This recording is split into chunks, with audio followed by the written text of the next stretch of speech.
ગુજરાતના પાટણ જિલ્લામાં આવેલ સાંતલપુર તાલુકાના નાના હમીરપુરા ગામે આજે ગર્વનો ક્ષણ અનુભવ્યો। ગામના વિપુલ ચૌધરીએ યુપીએસસી જેવી એક્ઝામ પાસ કરી છે, તે પણ 348મી રેન્ક સાથે। વિપુલ ચૌધરી, જેનું મૂળ હમીરપુરા ગામ, સામાન્ય મધ્યમ વર્ગનો પરિવાર, પરંતુ સપનાઓ મોટા। યુપીએસસીનું સપનું તેમણે 2015માં જોયું અને આજે એ સપનું સાકાર થયું।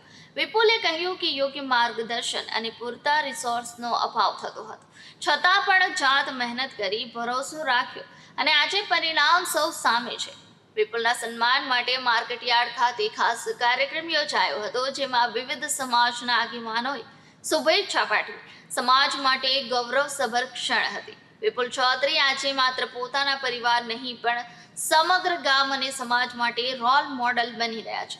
એક સામાન્ય પરિસ્થિતિમાંથી ઉભરીને યુપીએસસીનું સપનું સાકાર કરવું ખરેખર પ્રેરણાદાયક છે। तो वैसे बहुत मुश्किल રહ્યું છે। જેમ કે આપ સબ જાણો છો કે અમે એવા ઇલાકાથી આવીએ છીએ કે જ્યાં રિસોર્સિસની બહુ કમી છે। અહીંયા રિસોર્સિસની સાથે સાથે ફાઇનાન્શિયલ કન્ડિશનમાં બી થોડોક તંગી આવતી હતી, એટલે લોકો બહુ મોસ્ટલી સંઘર્ષ કરવો જ પડે છે। પરંતુ એક મેઇન વસ્તુ છે કે ગાઈડન્સનો થોડો ઘણો અભાવ હતો, એના કારણે જર્ની થોડીક લાંબી લાગી છે। તો મારું તો એવું જ કહેવું છે કે જો રાઈટ ગાઈડન્સ રાઈટ ટાઈમ પર મળી હોત તો સફળતા ઝડપી પ્રાપ્ત થઈ હોય, પરંતુ કોઈ નહીં, અંત ભલા તો સબ ભલા।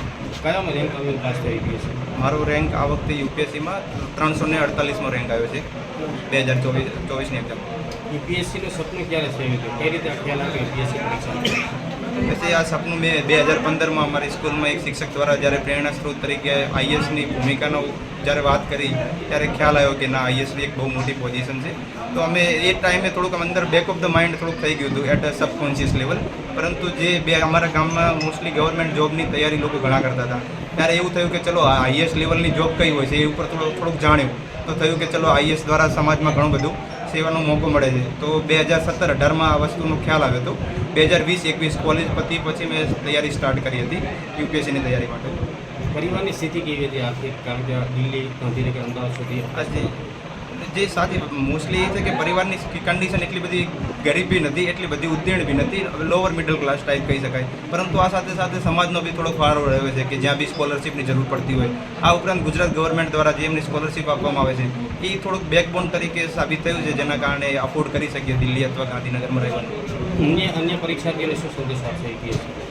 અન્ય પરીક્ષાર્થીઓને એક જ વસ્તુ કહીશ કે જર્ની કોઈક બધાની સેમ નહીં હોતી। કોઈકનું નસીબ હોય છે તો ઘડીક વારમાં મળી જાય છે, કોઈકના નસીબ સારા કામ નથી કરતા તો થોડોક સમય લાગી જાય છે। પણ એ છે કે એક તો પોતાના મહેનત ઉપર અને પોતાના ઉપર, આ બંને જાત ઉપર ભરોસો રાખશો તો સફળતા તો આજ નહીં તો કામ મળશે તો કરીશ।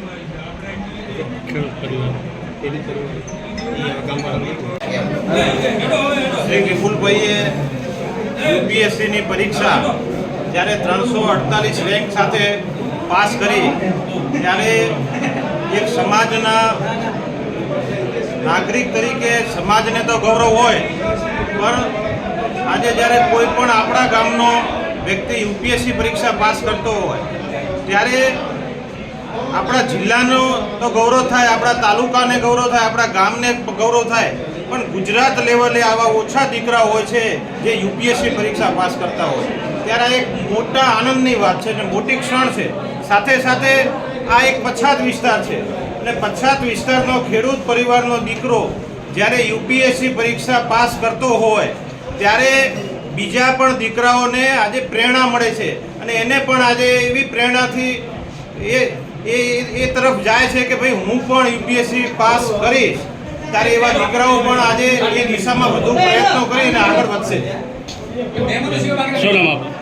નવીનભાઈ કરમણભાઈ પટેલ, મંત્રી અખિલ આંજણા કેળવણી મંડળ, રાધનપુર।